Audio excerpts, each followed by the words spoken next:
Olá pessoal, tudo bem? Como vocês estão? Espero que todos estejam tranquilos. Mais uma vez aqui, Fernando Tolentino, para que a gente possa conversar um pouco a respeito do direito processual civil, aí com o nosso enfoque na preparação para a primeira etapa do exame de ordem. No vídeo de hoje, eu quero começar a conversar com vocês a respeito da tutela provisória. Eu falo começar a conversar porque a gente não vai conseguir esgotar tudo aquilo que é importante nesse primeiro vídeo. Trata-se de um tema extenso, um tema que tem uma quantidade razoável de detalhes importantes a serem aí indicados, a serem pontuados, e é um dos principais temas de cobrança nessa primeira etapa do exame de ordem. Se vocês fizerem um levantamento aí das questões, vocês vão ver que tutela provisória é um tema recorrente, né? É muito comum que o examinador aí elabore alguma questão que envolva questões relativas à tutela provisória. Hoje a gente vai falar um pouco sobre os aspectos gerais, vamos dizer assim, da tutela provisória, que se encontram regulados, né, esses aspectos gerais ali, entre o artigo 294 e o artigo 299 do Código de Processo Civil. De início, até para que a gente consiga trabalhar bem com a tutela provisória e entender, olha, poxa, o que é a tutela provisória? Se a gente parar para pensar, quando alguém move uma ação, apresenta aí a sua pretensão em juízo, essa pessoa ela vai aguardar um tempo, e um tempo razoável, para que ao final, depois de toda a análise do caso, sendo aí proferida a sentença, ou até mesmo esgotado aí a etapa recursal, nós tenhamos uma tutela definitiva. Quando, então, o pretendido direito sendo reconhecido aí em favor desse requerente, passa a ser passível de fruição no caso. Só que isso pode demorar muito tempo. E em determinadas situações, essa espera, esse longo tempo, pode ser algo perigoso. Em que sentido? A gente pode estar diante de uma situação de perigo de dano, onde aguardar por todo esse tempo pode representar efetivamente o perecimento de um direito, ou até mesmo situações onde, desde o início do desenvolvimento do procedimento, o autor consegue, o requerente consegue de forma muito clara demonstrar ser titular daquele pretendido direito. E aí, de certa forma, seria, digamos assim, um pouco injusto, que ele tivesse que esperar todo o tempo até a tutela definitiva para poder aí fruir do seu pretendido direito no caso concreto. A ideia da tutela provisória é, então, a de trazer para um momento mais inicial dentro do desenvolvimento do procedimento a fruição daquilo que se pretende naquele determinado caso concreto. Alguns pontos são importantes, vamos dizer assim, para essa análise. A tutela provisória, gente, ela, como o próprio nome diz, ela, em síntese, em princípio, terá aí uma eficácia por um lapso temporal pré-determinado. O que eu quero dizer com isso?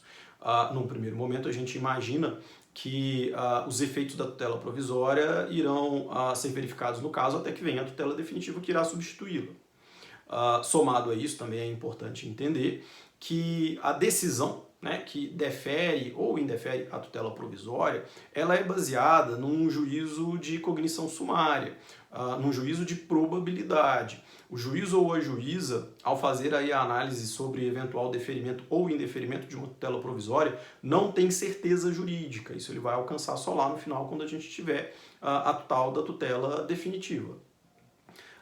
O Código vai regulando aí a tutela provisória, trazendo algumas informações importantes. Já lá no artigo 294, ele vai dizer, olha, nós temos dois tipos diferentes de tutela provisória. Nós temos a chamada tutela provisória de urgência, bem como nós temos também a chamada tutela provisória da evidência, que são tipos bem diferentes. A tutela provisória de urgência é aquela que trabalha com a possibilidade de ocorrência de um dano grave, difícil ou impossível reparação, ou até mesmo risco ao chamado resultado útil do processo, para utilizar os termos da própria norma. Qual que é a ideia? Nós estamos diante do tal perigo de dano. A gente precisa agir de forma rápida, de forma célere, para impedir o perecimento de um direito. A gente vai ver, inclusive, de forma mais detalhada num próximo vídeo, que essa tutela provisória de urgência, ela pode ser chamada de tutela de urgência antecipada ou tutela de urgência cautelar. Basicamente, a distinção, a diferença é que a tutela de urgência antecipada ela é satisfativa, já a tutela de urgência cautelar ela é meramente garantidora. O que eu quero dizer com isso? A tutela de urgência antecipada ela já vai tentar de imediato implementar efetivamente aquela que é a pretensão, aquele que é o pedido, melhor dizendo, aí, do nosso requerente em juízo. Ele já vai fruir do seu pedido desde o início. Já a tutela de urgência cautelar, ela não vai permitir de imediato a fruição do direito pretendido, mas vai pelo menos gerar uma situação de segurança impedindo a ocorrência de um dano. Essa divisão a gente vai voltar nela num próximo vídeo, podem aí ficar tranquilos com relação a essa questão. Por outro lado, a tutela da evidência, ela é bem diferente porque ela não trabalha com a questão do perigo de dano. Quando o legislador regula a tutela da evidência lá no artigo 311, principalmente, ele prevê situações, ele prevê hipóteses, onde desde o início do desenvolvimento do procedimento, o nosso autor apresenta um elevado grau de probabilidade que aquilo que ele alega será acatado ao final, e ele vai sair, então, vencedor, digamos assim.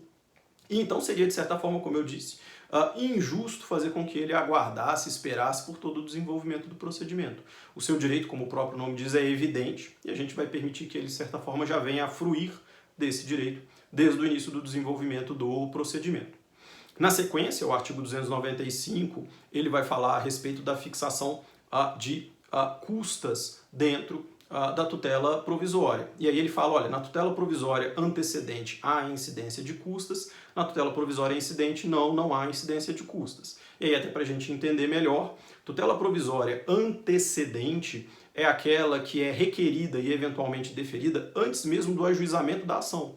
Antes mesmo de você distribuir a sua petição inicial completa, onde foi formalizada toda a pretensão do autor, tendo em vista a necessidade premente, né, a necessidade de atuação rápida, nós temos aí a distribuição de uma petição que traz um requerimento de tutela provisória de urgência para impedir a ocorrência do dano. Que fique claro, tutela provisória antecedente somente a de urgência nos termos daquilo que a lei define. Já a tutela provisória incidente, que pode ser tanto a de urgência quanto a da evidência, é aquela que é requerida, né, seja na própria petição inicial ou em momento posterior em um procedimento já instaurado. Não se esqueçam que pelos termos legais, a antecedente somente a de urgência, a incidente a de urgência ou a da evidência. Com relação aí aos temas de eficácia e efetivação da medida, o código ali no artigo 296 vai dizer, olha, a tutela provisória ela mantém a sua eficácia ao longo da pendência do desenvolvimento do procedimento. Não vai, obviamente, né, limitar tempo, dizendo, olha, 1 mês, 2 meses, 1 ano, nada disso. Vai dizer, olha, enquanto pende a análise do procedimento, num primeiro momento, a eficácia daquela determinada tutela provisória está sendo verificada no caso concreto, salvo eventual decisão que modifique ou que revogue por situações aí de modificação fático-jurídica que influenciem e que levem o juiz ou a juíza a alterar ou até mesmo revogar essa tutela provisória que porventura já tenha sido anteriormente deferida. Esse mesmo artigo 296 vai inclusive ressaltar, mesmo em hipótese de eventual suspensão do procedimento, a tutela provisória mantém a sua eficácia, salvo decisão judicial em sentido contrário. O artigo 297, falando da efetivação da tutela provisória, nos diz que aplica-se a questão da efetivação da medida, né, da tutela provisória, as regras relativas ao cumprimento provisório de sentença. E aí a gente precisa relembrar uma questão, né, de atipicidade de meios. O juiz ou a juíza pode se utilizar de vários meios distintos para tentar implementar, em termos práticos, o cumprimento dessa tutela provisória que tenha sido aí deferida no caso. Por fim, duas questões aí que são trazidas pelo artigo 298 e 299. O artigo 298 fala que em caso de deferimento, indeferimento, modificação, revogação de tutela provisória, o juiz ou a juíza deve fundamentar de forma clara a sua decisão. Com toda a sinceridade do mundo, gente, é mais ou menos chover no molhado. Por que eu estou dizendo isso? O artigo 93, inciso 9 da Constituição, já traz a fundamentação como um princípio constitucional aplicável, obviamente, também à tutela provisória. Talvez, né, essa norma do artigo 298 queira relembrar aí os juízes e as juízas da necessidade de descrever de forma clara por que ele está deferindo ou indeferindo aquela tutela provisória, a análise, vamos dizer assim, dos requisitos legais dessa tutela provisória, para que a gente consiga entender, poxa, por que então foi indeferido ou por que eventualmente foi deferido naquele determinado caso concreto. Por fim, O artigo 299, falando a respeito de competência, né, do órgão jurisdicional para análise da tutela provisória, ele vai dizer basicamente o seguinte: olha, a tutela provisória ela deve ser aí requerida, né, será analisada e, eventualmente, né, até mesmo deferida, pelo órgão jurisdicional que teria competente para análise do pedido principal a ser apresentado. Talvez, às vezes, o que gera um pouquinho, né, de dúvida ou de confusão é pensar no caso específico da tutela provisória antecedente, né, porque ainda não existe o desenvolvimento do procedimento principal. Na verdade, o que está sendo dito é, poxa, vamos fazer um exercício de abstração. Se eu estivesse nesse momento distribuindo lá a minha petição inicial, onde consta o meu pedido principal no caso, tudo certinho, para qual órgão jurisdicional eu faria o encaminhamento dessa peça? Esse mesmo órgão será o competente para análise da tutela provisória antecedente. Por fim, ainda dentro da questão da competência, para que a gente possa efetivamente encerrar esse primeiro vídeo sobre a tutela provisória, o parágrafo único do artigo 299 fala que nas ações de competência originária de tribunais ou recursos que tramitam em tribunais é possível que vocês aí tenham um requerimento de tutela provisória, pode ser necessário aí o deferimento de uma tutela provisória, e o Código diz que compete essa análise ao órgão dentro do tribunal que tenha a competência para o julgamento do mérito do caso. Para ser mais exato e mais específico, quem vai fazer essa análise, gente, será aí o relator ou a relatora dentro do tribunal. Tudo isso com base lá no artigo 932, inciso 2º do Código de Processo Civil, ok? Se você chegou até o final dessa nossa aula, desse nosso vídeo, e gostou, eu peço que você aí divulgue, que você compartilhe para a gente poder aí atingir um maior número de pessoas que estejam se preparando para essa primeira etapa do exame de ordem. Na sequência, a gente terá aí um próximo vídeo onde a gente vai continuar a análise da tutela provisória. Um grande abraço a todos!